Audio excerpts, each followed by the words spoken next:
Vlen për të marrë fondatina e tjerë. Sa po e kam marrë, nuk e kam provuar akoma, le ta provojmë bashkë për herë të parë. Kjo është pjesa e dytë, e pjesa e parë ishte një filter që tregonte të gjitha shitëzat e fondatinës së tjerë. Unë i provova me radhë dhe zgjodha këtë shetin që është 21C-ja. Kjo rrinte këtu, kështu duket. Okej, mos flasim më tani, le ta provojmë. Kam parë që si fillim, për hapin si fillim në dorë ose këtu, që ta hapësh në mënyrë të njëtrajtshme para se ta vendosësh në fytyrë. Testojmë te kjo pjesa këtu që kam dhe disa shenja nga aknet që kam pasur. Shpresoj të kem zgjedhur ngjyrën e duhur.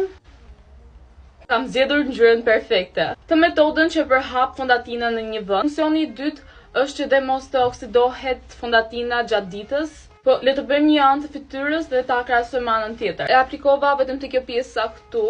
Kjo është ana që nuk kam fondatin dhe kjo është ana me fondatinën. Po vendos dhe pak këtu në ballë, megjithëse unë zakonisht nuk vendos produkt këtu. Po siç mund ta shikoni, ka goxha mbulim dhe këto aknet mi ka mbuluar të gjitha. Besoj se për përdita do vendos pak më pak produkt, prandaj ta bëjmë të anën këtu siç do e vendosja unë zakonisht. Edhe nga afër nuk duket fare keki. Më duket lëkura si glass skin dhe live. As në kamerë nuk po duket aq bukur sa po duket live.